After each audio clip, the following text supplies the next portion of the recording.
Did you ask yourself, what's about this magic formula you've talked about in the first episode? Welcome to the third episode of the pilot series, created to explore the deeper layers of our journey. In the first episode, I shared my story.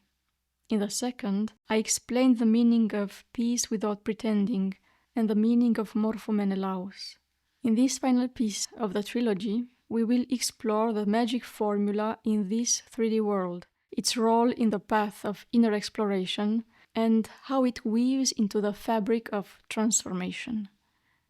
Let's dive into understanding our possibilities and also take a look at the 3 errors that can prevent us from achieving them. Allow me to start with weaving the basic threads, what a 3D world means.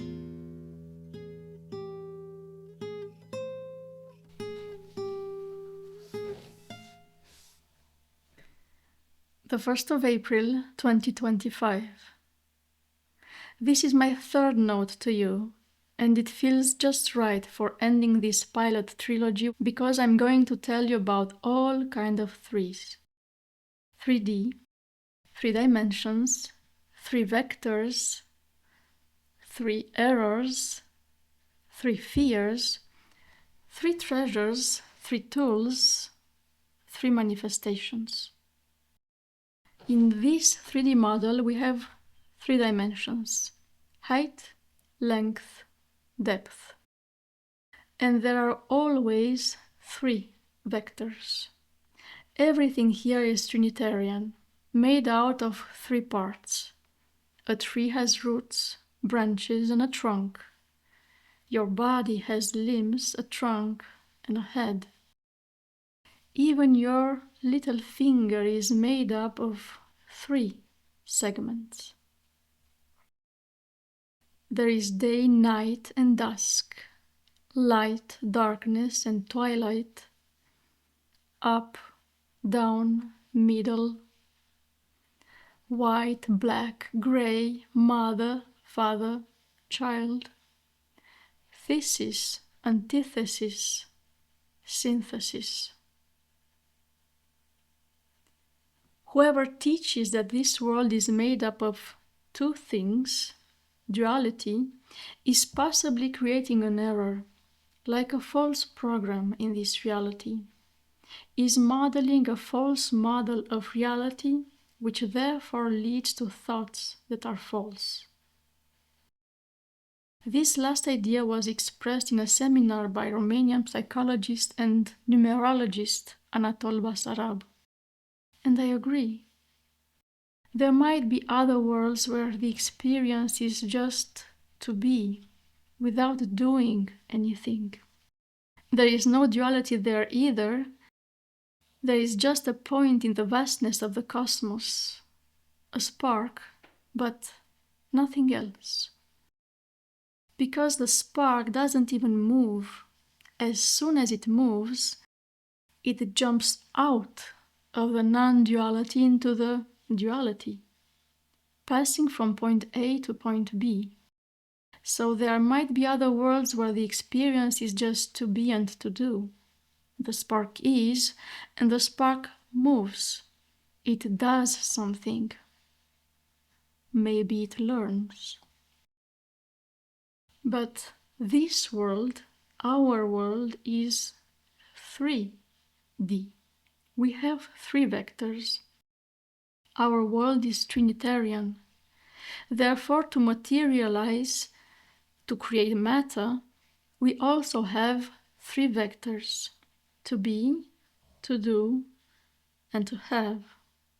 There are movements that teach the power of the mind, the power of the will, and so on, to get everything in the world without doing anything. Okay, I could meditate as long as I wish and think as powerful as I can. If I want a glass of water, either I gently ask someone or I get up and go get it. The glass will never fill up and float towards me on its own.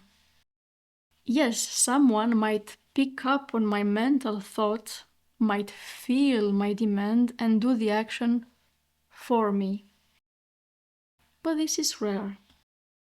I have to act upon my thought. To have a glass of water, I need to move. What was my thought? I'm thirsty. I've identified my state. I am. What is my action? I get up. I do.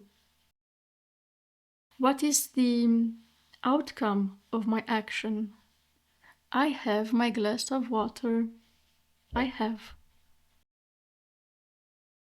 These are the vectors of our 3D world: to be, to do, to have. We are, so we do, in order to have, to materialize. And this is how you can use the magic formula in this world. In order to embody who you are, to feel what you are, you need to act. As I said, we are human beings, not human doings nor human havings, but to have something, anything in this world, you need to take action, but not any action. Your action should always be aligned with your inner truth. Let me explain why. We are all part of the creation, just like our little finger is part of our body. The pinky knows that it is part of the body. It knows what the body wants, what the body feels, and the body knows and feels everything that the pinky experiences. What happens when the little finger starts to wiggle, to get out of the body's harmony? How is it when it starts shaking by its own? Maybe the other hand will come to hold it and calm it down. What if the pinky so strongly shakes that it shakes the entire hand and might disturb then the whole body? Maybe it will receive a tranquilizer shot to calm down. But what if the little finger would decide to forcefully take a direction, using all its strength to pull the entire body after him, and there are no tranquilizers that work anymore? Then maybe the body would decide to cut it off. It is the same for us in the creation. Do you align? Are you in harmony with the all or not?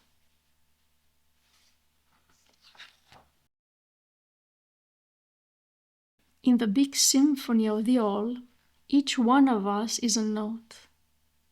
On the big loom, we are each one beautiful thread of light. Yes, we all know the entire symphony, the entire loom.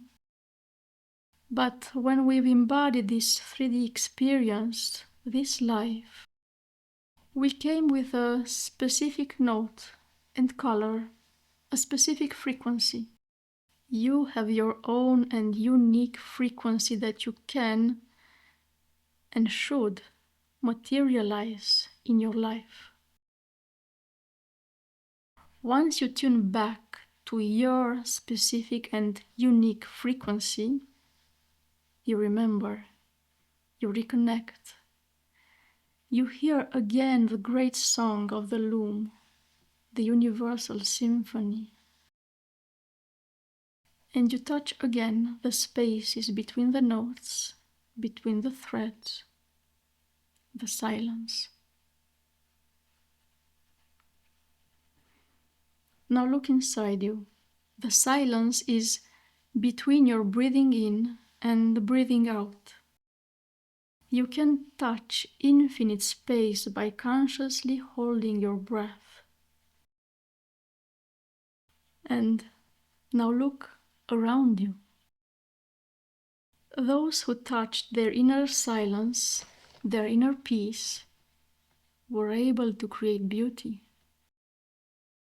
and thus create and withhold more silence, more peace.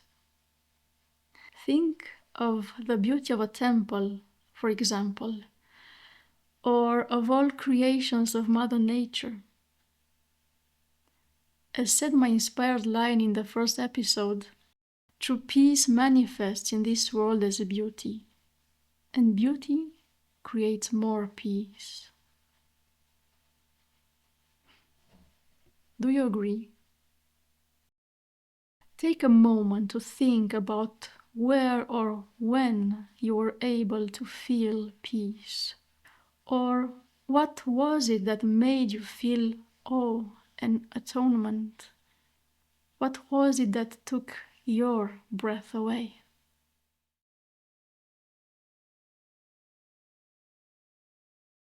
Okay, I took a little detour from the magic formula, where I arrived following the thread of what it means to be aligned.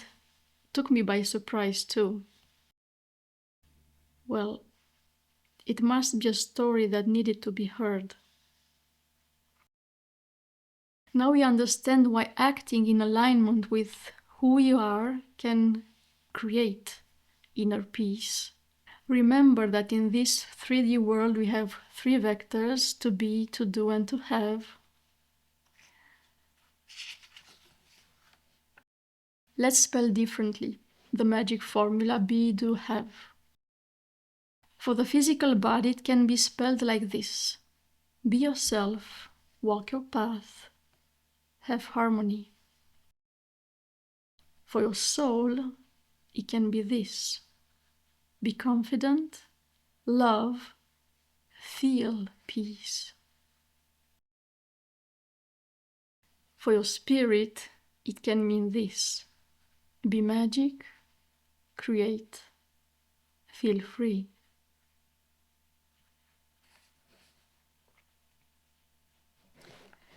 This sounds nice, you might say. But how come it looks so abstract, maybe unreal? We should talk a little bit also about the barriers, about the self-inflicted limits. What might prevent you from using the magic formula and embody your own truth? 1 year ago, I wrote about the 3 big errors that prevent us from succeeding our metamorphosis into our true selves. A caterpillar is just a butterfly that didn't transform yet into its true form. What are the 3 errors that prevent us from tuning into our own true frequency? You won't be surprised to know that these 3 errors come from 3 big fears. First fear, the fear of beginning, of starting something different. We rather stay nicely tucked into our comfort zone because then we are not confronted with the other 2 great fears: the fear of failure and the fear of others' judgment. The first fear begins to make itself felt at the same time as the worry appears. Is this what I meant to do in my life? This is actually the fear of listening to one's intuition. First error, limiting yourself and not listening to your intuition. You know you have something else to do in your life, but you remain in your comfort zone, reassured by the lullaby of your fears. Like me, more than 10 years ago, I received my first architecture prize. That day on the stage, receiving the trophy, I heard my inner voice. Okay, this is done, now do the next step. I didn't understand the mental image that popped into my head. I naively thought I would have to teach architecture. I've continued my architecture building experience. But if you listen to my first podcast, you know that I did quit that architecture office when I started to feel my confidence awakening, thanks to the internal transformation I had begun.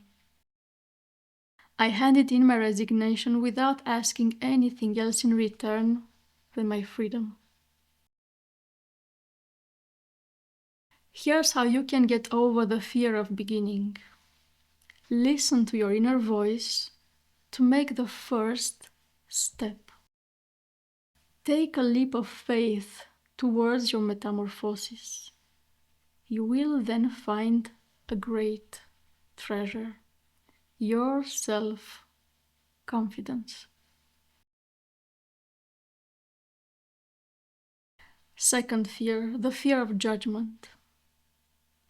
What will other people think? Fear of being judged, fear of deceiving, of not being accepted, fear of not being loved. This fear of judgment hides a deeper fear, the fear of not being loved if we change. Oh, I know this fear so well. What will my parents think after supporting me through 10 long years of architecture studies? What will my fellow architects think of this choice when I had such a promising career? What will my family think now that I no longer have the glamour of being an architect? Second error, stagnating because of this fear of losing status, appreciation, and the love of others. Do you think the caterpillar worried about what other caterpillars thought when it started building its cocoon? Did it stay basking in the sun until the end of its days? Of course not. It took action because it knew there is something more. Was something greater waiting for it. Its life as a butterfly. I also stagnated because I thought I need love from the others to flourish. But I came to understand that my inner balance is more important. That is, loving and respecting myself. The more I fill my heart with love, the more love overflows, and the more it connects me with others. The more we give, the more we get.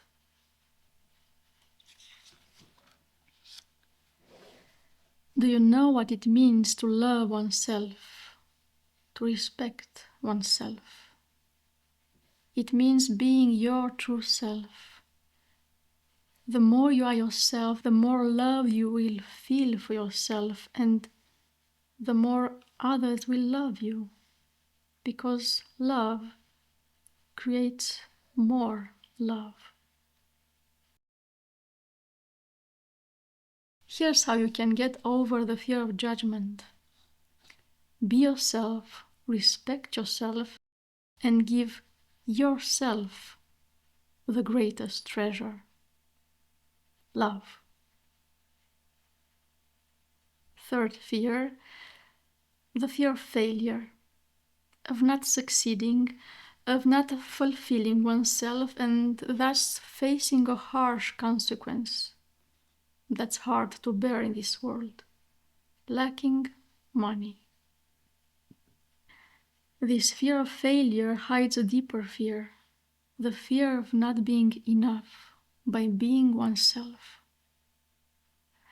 Third error, resigning oneself, giving up, believing that nothing can change or that it's better not to change. But yes, it's better to change and free yourself from limiting beliefs, mental programs, wounds, traumas, and the life paths imposed by yourself or others, because your abundance is beyond all these limits. Your peace is beyond all the fears. In your inner peace, you find who you are, and then you do what you were meant to do in this world. And when you align with your being and purpose, your life aligns with you. Here's how you can get over the fear of failure. Free yourself from limiting beliefs, mental programs, and wrap yourself in the third treasure: tranquility, silence.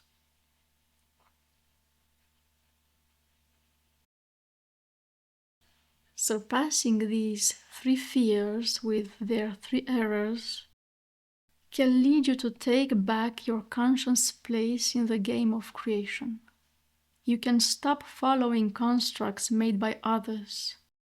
You can start creating your own threads in the reality loom. Now you know that behind the three biggest fears you can find the three biggest treasures: confidence, love, and peace.